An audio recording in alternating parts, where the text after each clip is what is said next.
এই পৃথিবীতে প্রত্যেকটা নবী রাসূলদের স্ত্রীরা খারাপ ছিল না, তারা খারাপও না, দুশ্চরিত্রের অধিকারীও না। বরং কেন আল্লাহ কথা বললেন? তার কারণ হল হযরত লূত আলাইহিস সালাতু ওয়াস সালামের স্ত্রী খারাপও ছিলেন না, দুশ্চরিত্রার অধিকারীও ছিলেন না। এরপরে রব্বুল আলামিন বললেন ইল্লামরাআতাহু কানাত মিনাল গাবিরিন। ও আল্লাহর পয়গম্বর, আপনি এবং আপনার সাথী সঙ্গী যারা আছে সবাইকে নিয়ে আপনি নিরাপদ স্থানে চলে যাবেন, কিন্তু আপনার স্ত্রীকে আপনি সাথে নেবেন না। তার মানে বোঝা গেল হযরত লূত আলাইহিস সালাতু ওয়াস সালামের স্ত্রী দুশ্চরিত্রাও ছিল না, খারাপও ছিল না, কিন্তু গোপনে গোপনে দুশ্চরিত্রদেরকে সাপোর্ট করেছিল। কথা বলেন।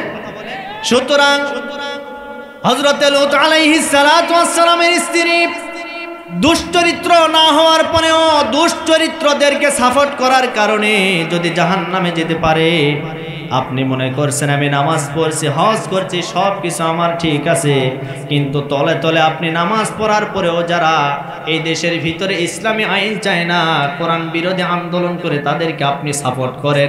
এই সাপোর্ট করার কারণে হযরত লূত নবীর স্ত্রীর মতো আপনাকেও জাহান্নামে যাওয়া লাগবে। সুতরাং আজকের মাহফিল থেকে আমাদেরকে এরকম এমন একটা প্রতিজ্ঞা ওয়াদা করতে হবে, যতদিন বাঁচব নবীকে শুধু নবী হিসাবে মানব না, বরং নেতা হিসেবে আমরা মানতে চাই। কারা কারা চাই দু হাত তুলে আল্লাহকে দেখায়। আল্লাহ যেন কবুল করেন, সকলে পড়ছে আল্লাহুম্মা আমিন। আমার ভাইরা, আজকে আমরা অনেক নেতাকে দেখেছি। আজ বাংলাদেশ প্রায় স্বাধীন হওয়ার 40-42 বছর পার হয়ে যাচ্ছে। এই 40-42 বছর পার হয়ে গেল, এ দেশে 90% মুসলমানদের দেশ আমরা মনে করি। 90% মুসলমানদের দেশ হওয়ার পরেও এই দেশের যত এমপি সংসদে গিয়েছে অধিকাংশই মুসলমান, এই দেশের প্রধানমন্ত্রী মুসলমান। এরপরেও 90% মুসলমান হওয়ার পরেও এই দেশ থেকে কি চুরি বন্ধ হয়েছে? জোরে বলেন। জিনা বন্ধ হয়েছে, সুদ বন্ধ হয়েছে, মদ বন্ধ হয়েছে? হয় নাই তো হয় নাই। তার মানে বোঝা গেল শুধু মুসলমান হয়ে সংসদে গেলে মদ বন্ধ হবে না, মুসলমান হয়ে সংসদে গেলে জিনা বন্ধ হবে না, মুসলমান হয়ে সংসদে গেলে আমার ভাইরা চুরি বন্ধ হবে না। মুসলমান হয়ে সংসদে যেতে হবে, তার পাশাপাশি সংসদের ভিতরে এ কোরআন নামক সংবিধান যদি আমরা কায়েম করতে পারি, তাহলে এদেশ থেকে চুরি করতে বন্ধ করবে। এরপরে মদের আইন বন্ধ হয়ে যাবে, এরপরে জিনাকারীরা জিনা করার সাহস পাবে না। তার মানে এদেশ থেকে সকল অপকর্ম দূর হয়ে যাবে, যদি একটা বার এ কোরআন নামক বিধানটাকে আমরা কায়েম করতে পারি। কথা বলেন, কথা বলেন। আজকে স্বাধীনতার এত বছর পার হয়ে গেল, আমাদের নেতা রাষ্ট্র পরিচালনা করেছে, আমাদের চাচা রাষ্ট্র পরিচালনা করেছে, আমাদের এরপরে পূর্বপুরুষ যারা আছে তারা সবাই রাষ্ট্র পরিচালনা করেছে, কিন্তু আজ পর্যন্ত কেউ জিনা বন্ধ করতে পারে নাই, চুরি বন্ধ করতে পারে নাই। সুতরাং আমি বলতে চাই, আজ বাংলাদেশের জমিনে যদি কোরআন নামক এই বিধান কায়েম করার মাধ্যমে একটা চোরের বিচার যদি বাংলার জমিনে করা হতো, আমার মনে হয় এই দেশের ভিতরেও একটা বিচার দেখার পরে গরু চুরি তো দূরের কথা, হুন্ডা চুরি তো দূরের কথা, মসজিদের জুতা চুরি পর্যন্ত বন্ধ হয়ে যেত। কথা বলেন, কথা বলেন।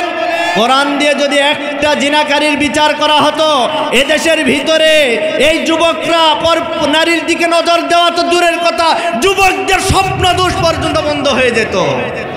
লাগবে কি? জোরে বলেন। এ কথাই বলতে গেলে অনেকে মন খারাপ করে, হুজুর এগুলি বলবেন না কেন? বলে এগুলি রাজনীতি হয়ে যাচ্ছে। আরে শয়তান, তোমরা রাজনীতি করো দুনিয়ার, আমরা করি আখেরাতে।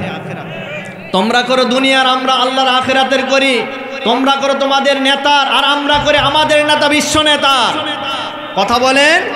সুতরাং এই কথাগুলি আমাদেরকে বলতে আপনারা কি মন খারাপ করছেন? আরো জোরে বলেন। আলোচনা চলবে, চলবে কতক্ষণ? সারা রাত। দেখছেন বক্তাক মারে ফাল দেওয়ার বুদ্ধি, মানে ওয়াজ করতে করে মরে যান, হুজুর পুঁতে রাখবো আপনাকে ওই জায়গা, এরকম নাকি? প্রধান বক্তা যতক্ষণ আসে নাই ততক্ষণ পর্যন্ত চলবে। বলি ইনশাআল্লাহ, আল্লাহ কবুল করুন। আরো জোরে বলি তাহলে সেই নেতার প্রতি আমরা দরুদ ও সালাম পেশ করছি, সকলে পড়ছে সাল্লাল্লাহু আলাইহি ওয়াসাল্লাম। সম্মানিত ভাইয়েরা আমার, সময় যেহেতু সংক্ষেপ, এজন্য আমি আপনাদের সামনে কোরআনে কারীম থেকে কয়েকটা আয়াতে কারিমা তেলাওয়াত করেছি। আমি যে সূরা থেকে তেলাওয়াত করেছি, এই সূরাটির নাম হচ্ছে সূরা মুদ্দাসসির। জোরে বলেন কোন সূরা? সূরা মুদ্দাসসিরের 42 নম্বর আয়াত থেকে আমি তেলাওয়াত করেছি। যতটুকু সময় পাওয়া যায় আমি এই আয়াতগুলির উপরে কিছু কথা বলার চেষ্টা করব ইনশাআল্লাহ। আল্লাহ যেন আমাকে তৌফিক দান করেন। ওমা তাওফিকি ইল্লা বিল্লাহ। আল্লাহ কবুল করেন। সকলে পড়ছে আল্লাহুম্মা আমিন। আমার সঙ্গে সবাই একটু তেলাওয়াত করেন। আউযু বিল্লাহি মিনাশ শাইতানির রাজিম। বিসমিল্লাহির রহমানির রহিম। মা সালাকাকুম ফি সাকার? ক্বালু লাম নাকু মিনাল মুসাল্লিন ওয়া লাম নাকু নুতঈমুল মিসকিন ওয়া কুন্না নাখুদু মা'আল খাইদিন ওয়া কুন্না নুকাযযিবু বিয়াউমিদ্দিন। জোরে বলি আল্লাহু আকবার। আরো জোরে বলি আল্লাহু আকবার। সম্মানিত ভাইরা আমার, আল্লাহ রাব্বুল আলামিন সুন্দর করে আমাদেরকে জানায় দিয়েছেন। কি জানায় দিলেন? মা সালাকাকুম ফি সাকার। সাকার নামক জাহান্নামে কারা যাবে? যাদের 4টা অপরাধ থাকবে। এই 4টা অপরাধ করার কারণে তারা সাকার নামক জাহান্নামে যাবে। আমার প্রিয় বন্ধুগণ, আল্লাহ রাব্বুল আলামিন মুমিন বান্দা যারা হবে তাদের জন্য জান্নাত তৈরি করে রেখেছে, আর যারা কাফির হবে তাদের জন্য তৈরি করে রেখেছেন জাহান্নাম। এখন জান্নাতি যারা হবে, জান্নাতের ভিতরে যারা অবস্থান করবে, এই জান্নাতি বান্দারা জাহান্নামীদের দিকে দৃষ্টিটা যখন নিক্ষেপ করবে, জান্নাত হবে উপরে, জাহান্নাম হবে নিচে। ওই উপর থেকে জাহান্নামী বান্দা বান্দীদের দিকে যখন দৃষ্টিটা তারা নিক্ষেপ করবে, নিচের দিকে তারা তাকায় দেখবে জাহান্নামের দাউ দাউ করে আগুনের ভিতরে মানুষগুলি জ্বলন্ত অগ্নির ভিতরে দাউ দাউ করে জ্বলে উঠছে। আহারে, ওই জান্নাতি মানুষেরা দেখতে পাবে আজকে যে জাহান্নামে যে মানুষগুলো অবস্থান করছে, এই মানুষগুলো তো আমাদের পরিচিত, আমাদের কি মহল্লার মানুষ ছিল, আমাদের ভাই, আমাদের চাচা, আমাদের বংশগোত্রীয় মানুষ।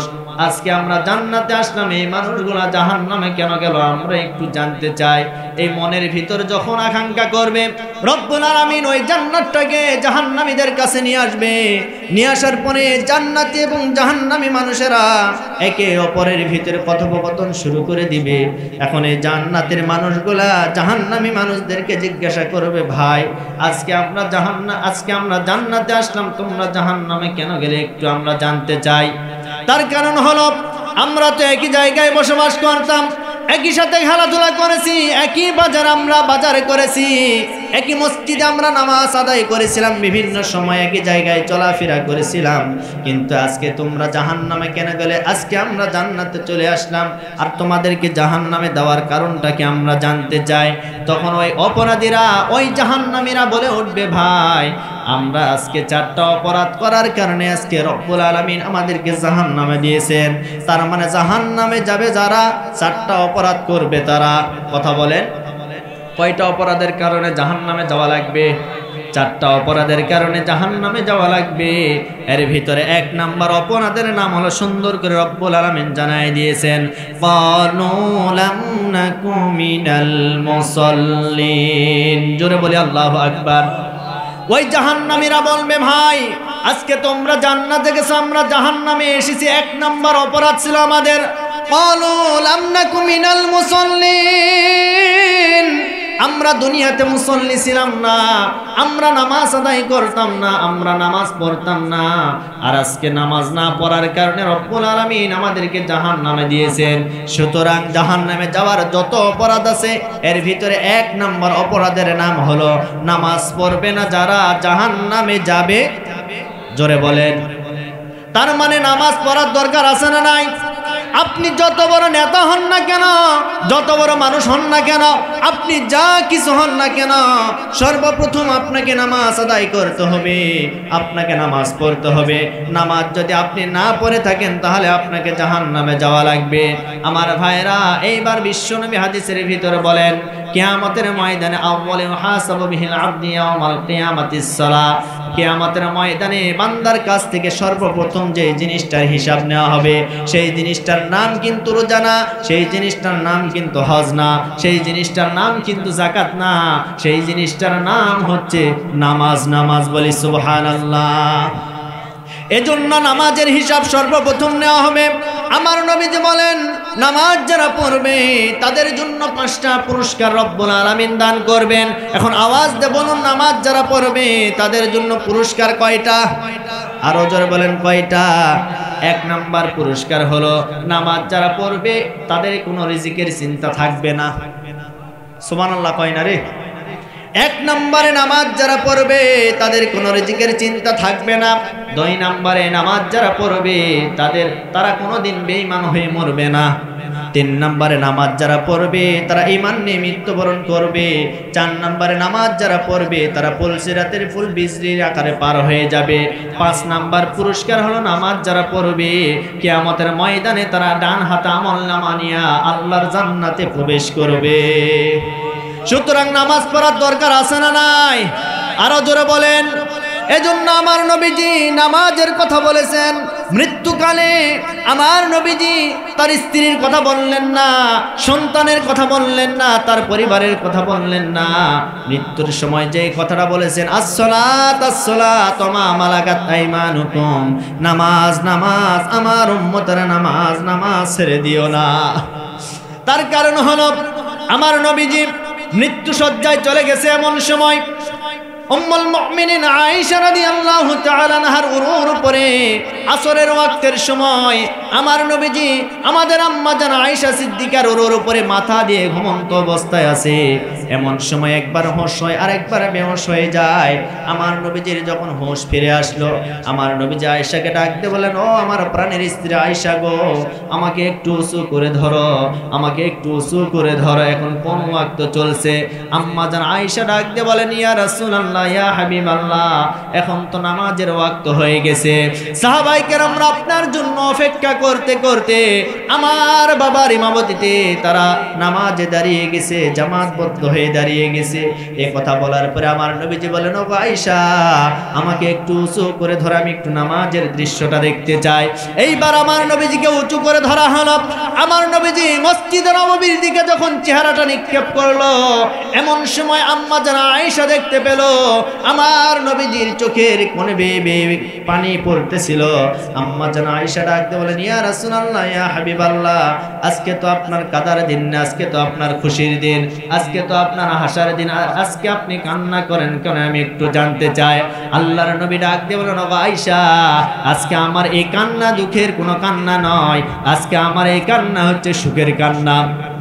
তার কারণ হলো, গো আয়েশা, তুমি হয়তো জানো না, এই নামাজ কায়েম করতে গিয়া আমি কত মার খেয়েছি। এই নামাজ কায়েম করতে গিয়া তোমার বাবা মার খেয়েছে। এই নামাজ কায়েম করতে গিয়া আমার কত সাহাবী নির্যাতিত হয়েছে। ওগো আয়েশা, তুমি হয়তো জানো না, এই নামাজ কায়েম করতে গিয়া ওই কাফের বেঈমানেরা আমাকে কাবার চত্বরে আমার গলায় রশি পেঁচায় আমাকে মারার হুমকি দিয়েছিল। এই নামাজ কায়েম করতে গিয়া ওই তাইফের ময়দানে ছোট ছোট বাচ্চাদের হাতে আমি কত পাথর আমার শরীরে পাথর নিক্ষেপ করেছিল। আমার চেহারা মোবারক ফেটে ফিনকি দিয়ে রক্ত পড়ে গিয়েছিল। ওগো আয়েশা, তুমি হয়তো জানো না, এই নামাজ কায়েম করতে গিয়া ওই যে সাফা পাহাড় দেখতে পাচ্ছ, ওই সাফা পাহাড়ে আমার আপন চাচা আবু লাহাব আমাকে এমন ভাবে পাথর নিক্ষেপ করেছিল, আমার চেহারা থেকে রক্ত পড়ে ওই সাফা পাহাড়টা রক্তে রঞ্জিত হয়ে গিয়েছিল। ওগো আয়েশা, এই জন্য আজকে আমি কান্না করছি। আমার কান্নার উদ্দেশ্য হলো, আমি হয়তো এই দুনিয়াতে থাকবো না, আমি দুনিয়া থেকে বিদায় নিয়ে চলে যাব, কিন্তু বিদায় নিয়ে যাওয়ার পরে আমার উম্মতরা এরকম সারিবদ্ধ হয়ে নামাজটা আদায় করবে। আরো জোরে বলি সুবহানাল্লাহ। আমার ভাইরা, আজকে সেই উম্মত কিন্তু আমরা নামাজ পড়ি না। কথা বলেন না কেন? এই যে রমজান মাস চলে গেল, সারাটি মাস মসজিদে একেবারে মুসল্লি ফুল হয়ে গেছে, এখন রমজান শেষ, মুসল্লিও নাই। কথা বলেন। আমার এলাকায় ভাই, আপনাদের এলাকায় এরকম না, এইদিকেও আছে, আল্লাহর ওলি এইদিকেও তৈরি হয়েছে। জোরে বলি সুবহানাল্লাহ। দেখছেন সুবহানাল্লাহ পড়ছে রে। এজন্য নামাজ পড়ার দরকার আছে না নাই? কয় ওয়াক্ত? কয় ওয়াক্ত? জোরে বলেন ভাই, কয় ওয়াক্ত? 5 ওয়াক্ত নামাজ পড়বেন তো ইনশাআল্লাহ। এই নামাজ ইসলামের গুরুত্বপূর্ণ একটি ইবাদত। আমার প্রিয় বন্ধুগণ, আপনি যেখানে যান আগে আপনাকে নামাজ, আপনি যে অবস্থায় থাকেন আগে নামাজ। আগে কি? নামাজ। আমার প্রিয় বন্ধুগণ, এমন একটা যুদ্ধ, ইসলামে যুদ্ধ সংগঠিত হয়েছিল, যে যুদ্ধের নাম হচ্ছে মুতার যুদ্ধ। জোরে বলেন কিসের যুদ্ধ? মুতার যুদ্ধে। এই মুতার যুদ্ধে সেনাপতির দায়িত্ব পালন করেছে 3 জন। কয়জন? 3 জন। আমার নবীজি এই মুতার যুদ্ধের প্রস্তুতি গ্রহণ করাচ্ছিল। নামাজটা কত গুরুত্বপূর্ণ এটা বোঝানোর জন্য আপনাদেরকে এই ঘটনাটা বলতেছি। আপনারা কি কষ্ট পাচ্ছেন? বলবো। আমার নবীজি বললেন, কোথায় আমার পালক পুত্র, কোথায় আমার চাচাতো ভাই, এরপরে কোথায় আমার প্রাণপ্রিয় সাহাবী আব্দুল্লাহ বিন রাওহা? 3 জনে দাঁড়িয়ে গেল। দাঁড়িয়ে যাওয়ার পরে আমার নবীজি বলল, যাও তোমরা তোমাদের পরিবারের কাছ থেকে বিদায় নিয়ে আসো। তার কারণ মুতার প্রান্তরে যুদ্ধ হবে কাফের বেঈমানদের বিরুদ্ধে, তোমাদেরকে যুদ্ধ করতে হবে। তোমাদের 3 জনকে আমি ওই যুদ্ধের সেনাপতি হিসাবে আমি নিযুক্ত করে দিলাম। এ কথা বলার পরে যায়েদ বিন হারেসাকে বললেন, কোথায় আমার যায়েদ? যাও তুমি তোমার মায়ের কাছ থেকে বিদায় নিয়ে এসো। যায়েদ বললেন, ইয়া রাসূলুল্লাহ, আমার তো পৃথিবীতে আপন মা নাই, বাবা নাই, কেউ নাই। আপনি হলেন আমার পালক বাবা, আয়েশা হলো আমার মা। আপনি যখন বলেছেন যে জিহাদের ময়দানে আমাকে সেনাপতির দায়িত্ব দিয়েছেন, সে সময় আমার মা জানালার পাশ থেকে কথা শুনতে পেয়েছে। সুতরাং বিদায় নেওয়ার মতো আমার আর কেউ নাই। আপনি দিয়েছেন, আমার মাও তো শুনতে পেয়েছে, আমার মাও বিদায় দিয়েছে, আমার আর বিদায় নেওয়ার কোনো জায়গা নাই। এইবার বললেন, কোথায় আমার চাচাতো ভাই জাফর? যাও তুমি তোমার পরিবারের কাছ থেকে বিদায় নিয়ে আসো।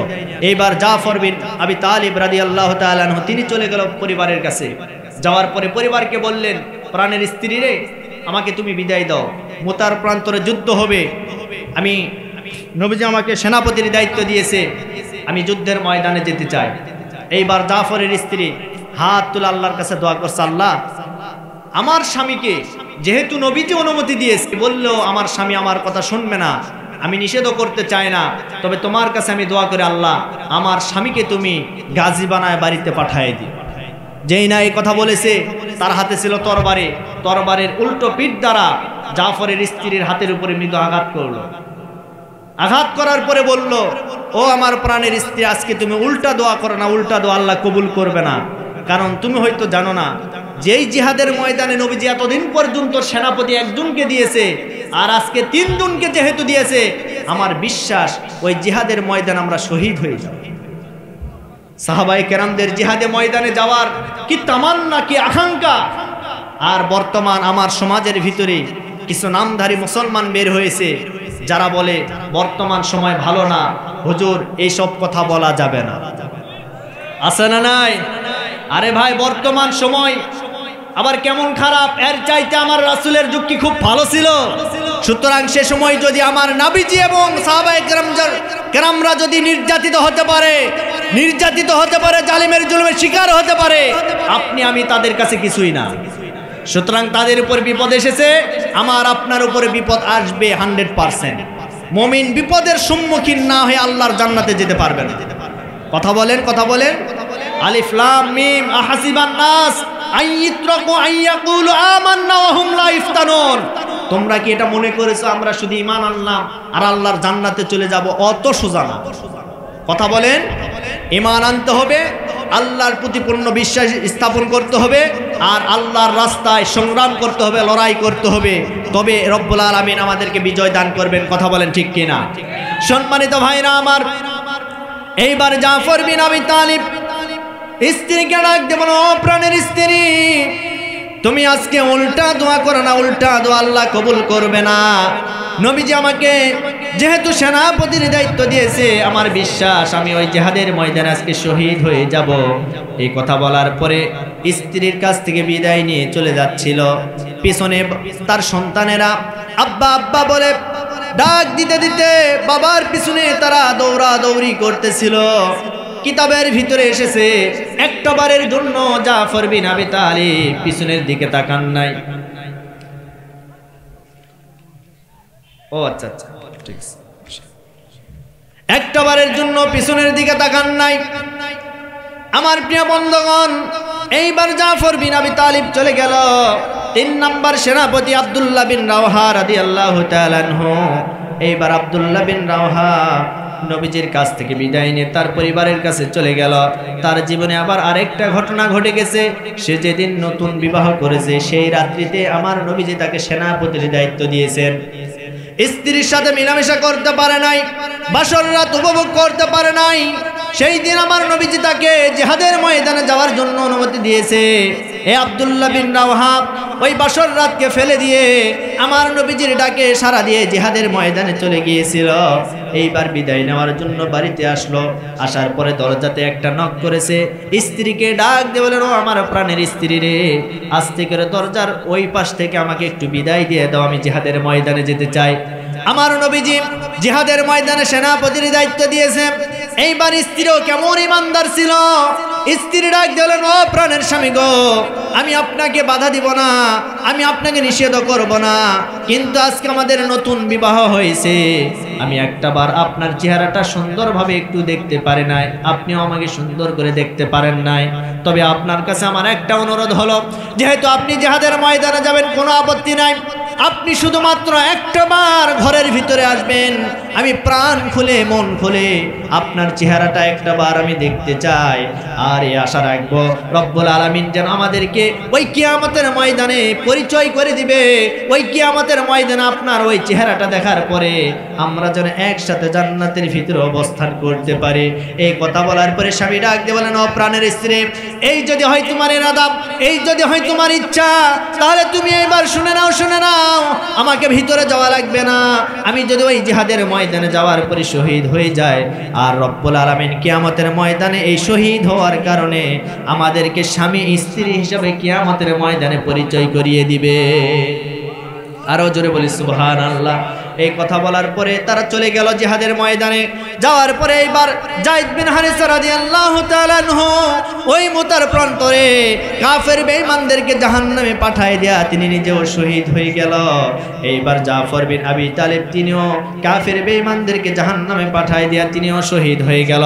এইবার আব্দুল্লাহ বিন রাওহা 3 নম্বর সেনাপতি আব্দুল্লাহ বিন রাওহা তিনিও কালিমার পতাকা হাতে নিয়ে যুদ্ধ করতেছিল। এমন সময় একজন কাফের এসে পিছন দিকে যে হাতে কালেমার পতাকা ছিল ওই হাতের ভিতরে তরবারি দ্বারা আঘাত করলো। আঘাত করার পর আব্দুল্লাহ বিন রাওহার ডান হাতটা কেটে গেল। ডান হাত যখন কেটে পড়লো, বাম হাতে কালেমার পতাকা নিয়ে নিল। বাম হাতে যখন তরবারি দ্বারা আঘাত করলো, বাম হাতটাও কেটে পড়ে গেল। এমন সময় ওই কালেমার পতাকা মুখের ভিতর আটকায় নিয়েছিল। এক পর্যায়ে যুদ্ধ করতে করতে ওই কাফের বেঈমানেরা আব্দুল্লাহ বিন রাওহার গর্দানটা দ্বিখণ্ডিত করে দিয়েছে। আর এরপরেও কালেমার পতাকা মাটিতে পড়তে দেয় নাই। এইরকম করতে করতে আমার প্রিয় বন্ধুগণ, আমার নবীজির কান পর্যন্ত যখন খবর চলে গেল, আমার নবীজি 4th নম্বর সেনাপতি খালিদ বিন ওয়ালিদ রাদিয়াল্লাহু তাআলা আনহুকে, খালিদ সাইফুল্লাহকে 4th সেনাপতির দায়িত্ব দিয়া ওই মুতার প্রান্তরে পাঠায় দিল। মুতার প্রান্তরে আসার পরে খালিদ সাইফুল্লাহ যুদ্ধ করতে করতে এক পর্যায়ে কালেমার পতাকা নিয়ে যুদ্ধ করতে করতে ওই কাফের বেঈমানদেরকে পরাজিত করে মুসলমানদের হাতে তিনি বিজয় অর্জন করে দিল। বলে আল্লাহু আকবার। আরো জোরে বলে আল্লাহু আকবার। আমার প্রিয় বন্ধুগণ, এইবার খালিদ সাইফুল্লাহ আমার নবীজির দরবারে চলে গেল। যাওয়ার পরে ডাক দিয়ে বলেন, ইয়া রাসূলুল্লাহ, ইয়া হাবিবাল্লাহ, ওই জিহাদের ময়দান থেকে আমি বিজয় অর্জন করে এনেছি। আমার নবীজি জিজ্ঞাসা করলেন, খালিদ সাইফুল্লাহ, আমি তোমাদের বিজয়ের ঘোষণা সর্বপ্রথম শুনতে চাই না, আমি জানতে চাই, শুনতে চাই তোমরা ওই জিহাদের ময়দানে নামাজটা আদায় করেছো কিনা। বলে আল্লাহু আকবার। আর অজর বলে আল্লাহু আকবার। এইবার খালিদ সাইফুল্লাহ বললেন, ইয়া রাসূলুল্লাহ, আমরা সময় মতো নামাজ আদায় করেছি আর কাফের বেঈমানদের বিরুদ্ধে যুদ্ধ করেছি। আমার নবীজি বললেন, এই নামাজটা আদায় করার কারণে রব্বুল আলামিন তোমাদেরকে বিজয় দান করেছেন। মরতেই হবে যখন শহীদি মরণ দিও আমাকে। আল্লাহু আকবার, আরো জোরে বল আল্লাহু আকবার। মরতেই হবে যখন শহীদি মরণ দিও আমাকে, রোকে শোকে মরণ দিও না আমাকে, বিপদে মুসিবতে ফেলো না আমাকে, এমন মরণ দিও চোখ বুঝলে যেন দেখি তোমায়, মরতেই হবে যখন শহীদি মরণ দিও আমাকে, মরতেই হবে যখন শহীদি মরণ দিও আমাকে। পড়েন আল্লাহুম্মা আমিন, আরো জোরে বলেন আল্লাহুম্মা আমিন। আমরা শহীদি মৃত্যু চাই কি চাই না? আরো জোরে বলেন চাই কি চাই না? আমার ভাইরা, আজকে তো আমি বলেছি আমি আমার বাবার কাছ থেকে বিদায় নিয়েছি, মায়ের কাছ থেকে বিদায় নিয়ে এসেছি, এই পথে এসেছি। দুনিয়ার কোনো মানুষকে, দুনিয়ার কোনো নেতা নেত্রীকে ভয় করে আমরা কোরআনের কথা গোপন করে রাখতে পারবো না। তার কারণ হলো এই পৃথিবী আমাদের জন্য চিরস্থায়ী না, চিরস্থায়ী আমাদের জন্য আখেরাত। জোরে বলেন, জোরে বলেন। আমরা কেউ জীবনকে বাঁচাইতে পারবো না। সুতরাং আজকে যারা কোরআনের বিরোধী তাদেরকে আমরা বলতে চাই, এখনো সময় আছে, সাবধান হয়ে যান। আপনারা কিন্তু আজীবন ক্ষমতায় থাকতে পারবেন না। এই পৃথিবীর জমিনে ফেরাউন চিরদিন ক্ষমতায় থাকতে পারে নাই, নমরুদ থাকতে পারে নাই, এরপরে সাদ্দাত হামান থাকতে পারে নাই। তাদেরকেও রব্বুল আলামিন দুনিয়া থেকে চিরবিদায় করে দিয়েছে। সুতরাং তাদেরকে যেইভাবে লাঞ্ছিত অপমানিত করে বিদায় করে দিয়েছে, নমরুদকে ন্যাংরা মশা দ্বারা আঘাত করে বিদায় করে দিয়েছে, ফেরাউনকে নীল নদের ভিতরে চুবায় ডুবায়া দুনিয়া থেকে বিদায় করে দিয়েছে, আজও সেই আল্লাহ আছে, আজও সেই আল্লাহ আছে বাংলার জমিনের ফেরাউনের উত্তরসূরিদেরকে বঙ্গোপসাগরে চুবায়া ডুবায়া দুনিয়া থেকে বিদায় করতে পারে। আল্লাহর কি সেই ক্ষমতা আছে না নাই? আরো জোরে বলেন, কোন ভয় আছে? আরো জোরে বলেন। আল কোরআনের সৈনিক আমি, নেই তো কোনো ভয়, এক আল্লাহর গোলাম আমি, এই তো পরিচয় আমার, এই তো পরিচয়। মারহাবা কোন? আরো জোরে বলেন মারহাবা। আল কোরআনের সৈনিক আমি, নেই তো কোনো ভয়, এক আল্লাহর গোলাম আমি, এই তো পরিচয় আমার, এই তো পরিচয়।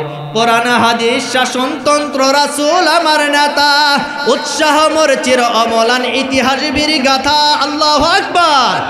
কোরআন হাদিস শাসনতন্ত্র রাসূল আমার নেতা, উৎসাহ মোর চির অমলান ইতিহাস বীর গাথা। এক আল্লাহ ছাড়াই আমার দিলে, এক আল্লাহ ছাড়াই আমার দিলে নেই তো কোনো ভয়, এক আল্লাহর গোলাম আমি, এই তো পরিচয় আমার, এই তো পরিচয়। আল কোরআনের সৈনিক আমি, নেই তো কোনো ভয়, এক আল্লাহর গোলাম আমি, এই তো পরিচয় আমার, এই তো পরিচয়। আল্লাহু আকবার। আলোচনা চলবে না রেখে দেব? চলবে, চলবে। কারা কারা শুনবেন না হাত তুলেন তো দেখি। আসলে মানুষের সামনে প্রশংসা করা ঠিক না, তারপরেও বলতেছি এই কারণে, এরকম 2-4 জন যদি পাওয়া যায় আলহামদুলিল্লাহ, ইসলামকে সামনের দিকে নিয়ে যাওয়ার জন্য আমাদের সবচাইতে বড় ভূমিকা রাখবে তারা। কথা বলেন, কথা বলেন। আল্লাহ পাক আজকের মেহমানের হায়াতে তয়্যিবা সিহাতে কুল্লিয়া কামনা করছে, আল্লাহ যেন দান করেন। আরো জোরে বলেন আল্লাহুম্মা আমিন। সম্মানিত ভাইরা আমার, আজকে আমরা কোরআন থেকে কথা শুনতেছি। তাহলে জাহান্নামে যাওয়ার জন্য যতগুলি অপরাধের দরকার, 1 নম্বর অপরাধের নাম কি? কথা বলেন আর ভাই, 1 নম্বর অপরাধের নাম কি? নামাজ। আপনি যত বড় নেতা হন না কেন, নামাজ ছাড়া কোনো উপায়। এখন যারা নামাজ পড়বে এদের কাজ কি? আচ্ছা আমি আপনাদেরকে বলি, এই ঠাকুরগাঁয়ের মুসলমান আপনারা যারা নামাজ পড়েন, আপনাদের সামনে ইমাম থাকে কি থাকে না? জোরে বলেন, থাকে কি থাকে না?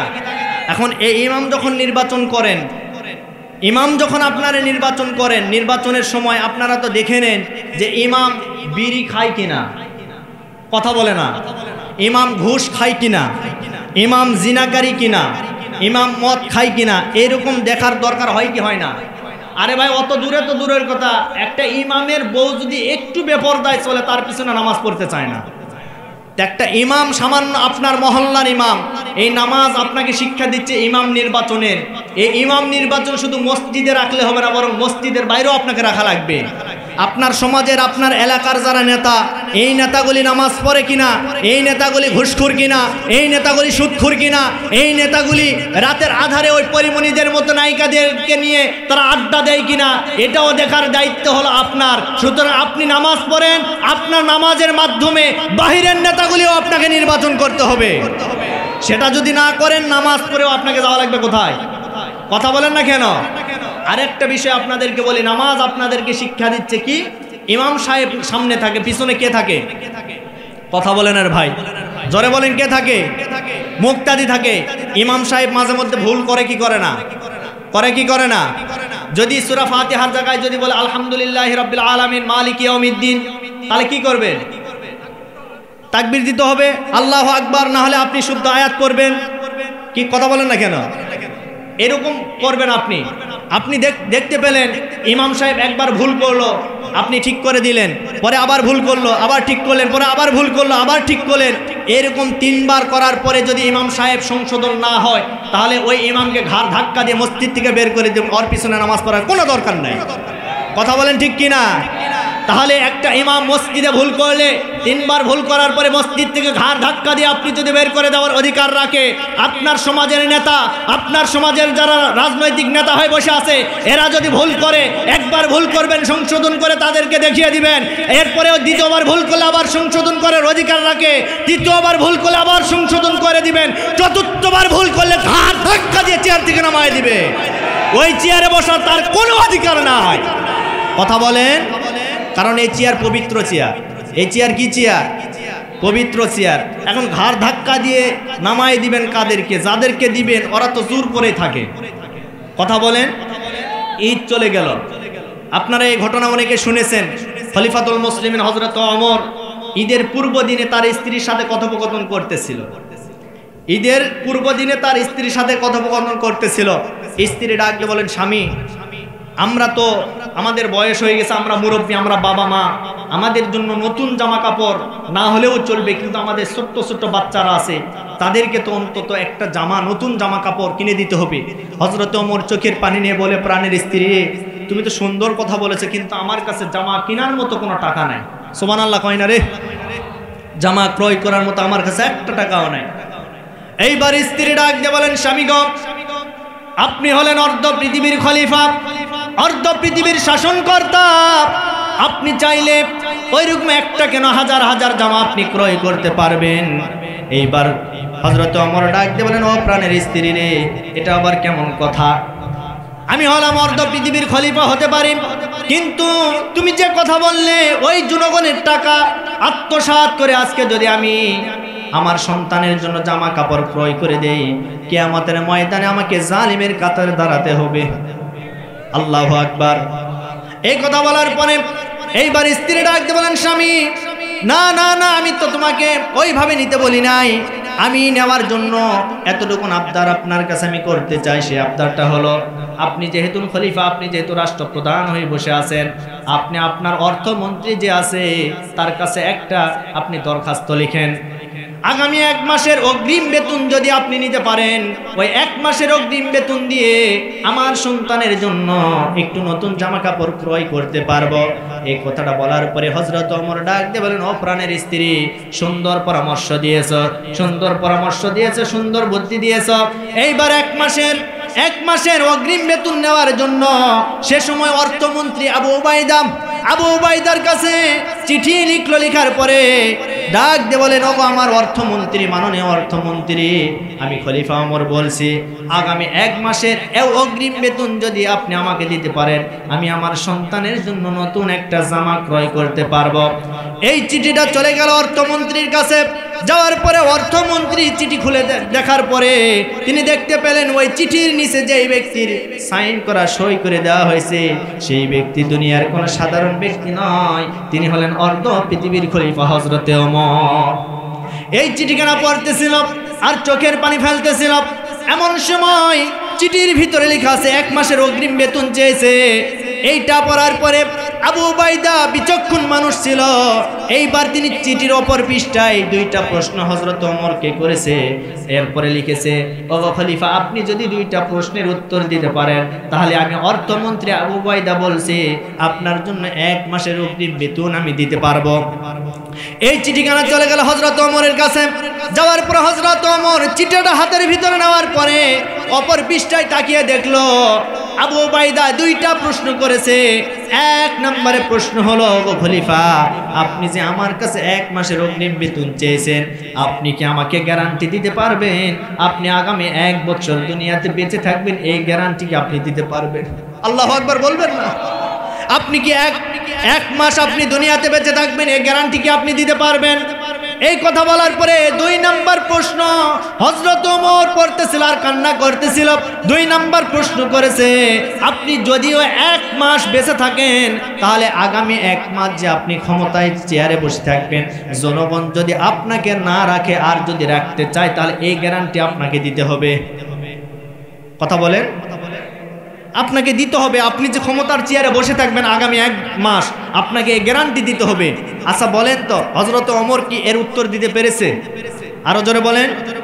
তিনি চিঠিখানা চুম্বন করলেন, করার পরে আল্লাহর শুকরিয়া আদায় করলেন, আল্লাহ আমি যোগ্য চেয়ারে যোগ্য ব্যক্তিকে বসায় দিয়েছি। সুবহানাল্লাহ, জোরে বলেন। আজ আমার দেশের অবস্থা কি? আমার দেশের অবস্থা কি? বাংলাদেশে হয় না, বেগম পাড়ায় বিল্ডিং, ফ্ল্যাট, বাড়ি, গাড়ি যা আছে সব বাহিরের দেশে পাচার করে। কথা বলেন না কেন?